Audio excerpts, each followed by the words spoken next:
Jòhánù orí kẹẹ̀ẹ́dógún ẹsẹ̀ ìkẹrìndínlógún.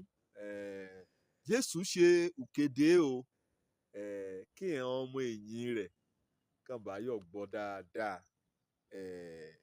èmi olùṣọ́ àgùntàn, èmi olùgbàlà, èmi olùpilẹ̀ṣẹ̀ àti aláṣepé ìgbàgbọ́ rin.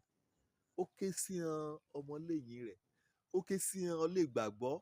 Ó dẹ̀ ti wíbà náà lóníbà sí ìwọ gẹ́gẹ́ bí ọ̀nìkan kan jẹ́ pé wọ́n ti gba Jésù Kristi gẹ́gẹ́ bí Olúwa àti olùgbàlà ayé rẹ̀. Kéhùn kí Jésù ń wí nínú Jòhánù orí kẹẹ̀ẹ́dógún ẹsẹ̀ ìkẹrìndínlógún. Èmi gangan èmi lè yàn ọ́. Wà á gbọ́ mi báà ní. Ṣùgbọ́n yanra rẹ̀. Ṣe mímọ̀ ṣíṣe rẹ̀. Ṣòye kọ́ gbà nínú ẹ̀kọ́.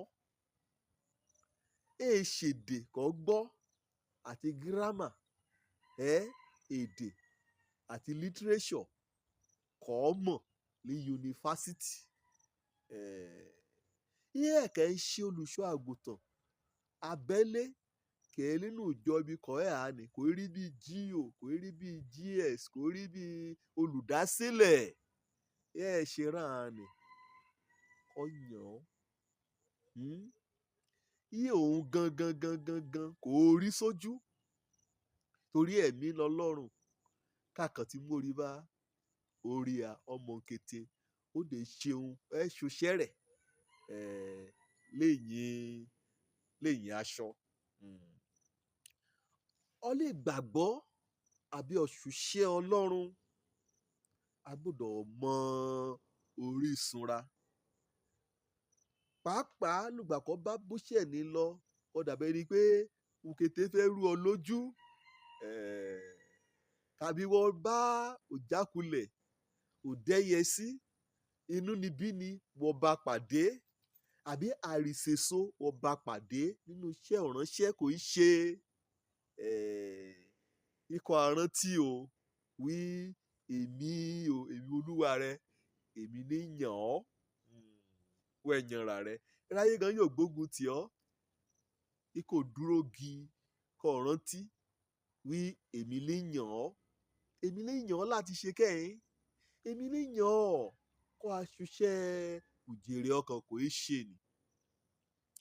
Èmi ní yàn ọ́ kó ya jèrè ọkàn kó a ṣèso.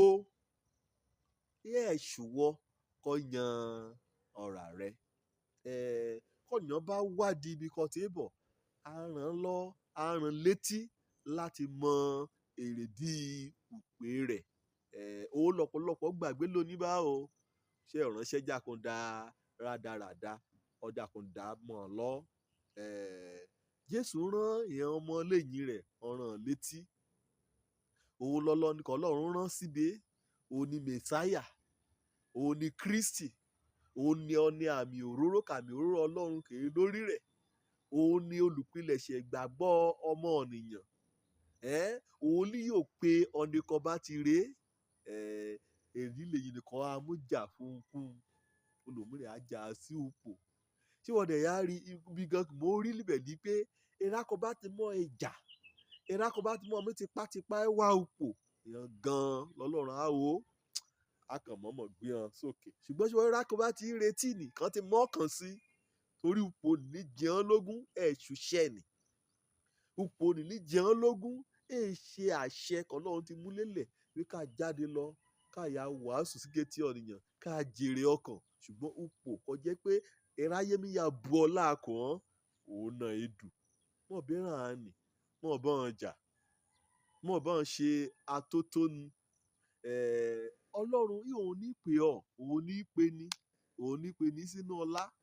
Òun ní mẹ̀bùn ikó ní ẹ̀bùn kan á lò nínú iṣẹ́ ìránṣẹ́ ní ká rọ̀ ọ́ lọ́rùn. Kò jẹ́ pé kó bá ṣe gan orí ọ̀fẹ́ ni á pò á sí àmì òróró ni á pò á sí. Òun ní mí tálẹ̀ǹtì ikó ní. Òun ní mú ẹ̀bùn ikó ní. Òun ní yan ibi kan á ti ṣiṣẹ́ ni. Bóyá òlú ńlá ni, bóyá òlú kékeré ni, bóyá agbo kéréje ni àbí agbo fẹ̀rẹ̀gẹ̀dẹ̀. Òun gan-an ní ṣàkọsílẹ̀.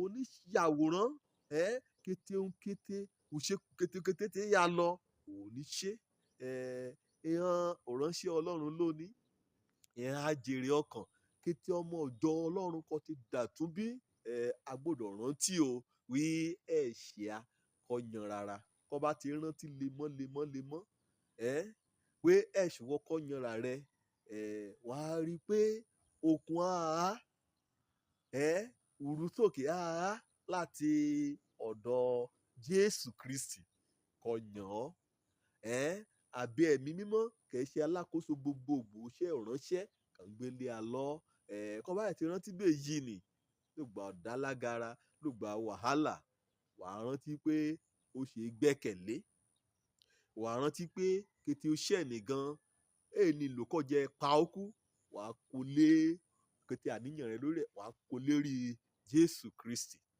yàtọ̀ sí yìí nìsíkọ́ ikọ̀ dúró nínú mi bíi ẹ̀ka nínú àjàrà tó bá lọ sóbẹ̀rẹ̀ Jòhánù orí kẹ́ńdógún náà láti ẹsẹ̀ kíní ẹsẹ̀ kẹrùn lébẹ̀ wàá rí i pé ó ṣàtẹnumọ́ wí ẹ̀ka kẹ́ka kó bá mọ̀ dúró nínú àjàrà wí àgbẹ̀ sọnù dúró sọ̀dọ̀ rẹ̀ gba ọgbọ́n sí lọ́dọ̀ rẹ̀ ké sí nínú àdúrà sọ́ra rẹ̀ dọ̀tun nínú rẹ̀ àti kó bá yóò ṣe rere náà kó bá mú gbẹ́kẹ̀lé rẹ̀ sínú ọ̀nì kan yàn án ni ẹ̀ sí àjẹ́bà ẹ̀ sẹ́lẹ́bọ lóògùn bá ẹ̀ sí Fáráò bá ká yóò dojú ìjà kọ ká borí ẹ̀mí rẹ̀ èmi níyàn ọ́ tí wọ́n gbọ́ wà nílé rẹ̀ kan sí lónìí ṣùgbọ́n kó yan ọ̀rà rẹ̀ Òjó lórúkọ mi ọmọ àbálábí tán ọ̀nì kà á gbàlà káríbi dé sílé